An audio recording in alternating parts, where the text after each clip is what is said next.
আজ আমি একটা রেসিপি বানাবো যেটা আমার তোমার আর সকলের প্রিয়। আজ কি রেসিপি বানাবো বলবো তোমাদেরকে। তার আগে আমার এই পাখির বাসার মতো চুলটাকে ঠিক করা যাক।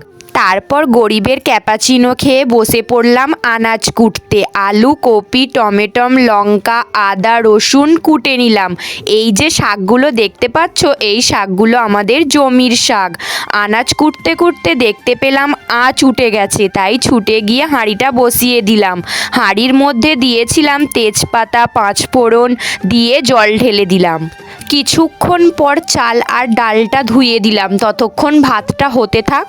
আর ওদিকে গ্যাসের মধ্যে সবজিগুলো ভাজতে দিয়ে দিলাম। সবজি বলতে আলু, কপি, কুমড়ো এগুলোই ভাজতে দিয়ে তাড়াহুড়ো করে আদা রসুনটা বেটে নিলাম। কড়ার মধ্যে তেলটা গরম হয়ে গেলে পেঁয়াজ লঙ্কাটা ভাজতে দিয়ে দিলাম। পেঁয়াজ লঙ্কাটা ভাজা ভাজা হয়ে গেলে তারপর দিয়ে দিলাম আদা রসুন। আদা রসুনটা নেড়ে চেড়ে দিয়ে দিলাম লঙ্কা, হলুদ দিয়ে পরিমাণ মতো নুন দিয়ে কিছুক্ষণ বাদে মশলাটা একদম ডান।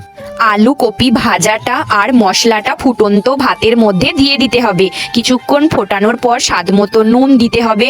তোমরা কি বুঝতে পারলে আজ আমি কি রেসিপি বানালাম? চলো তোমাদেরকে বলেই দিই, খিচুড়ি। এই শীতের মধ্যে খিচুড়ি ব্যাপারটা দারুণ না? কিন্তু খিচুড়িটা দারুণ হয়েছিল। আজকের ভিডিওটা এই পর্যন্তই, দেখা হচ্ছে পরের ভিডিওতে। বাই।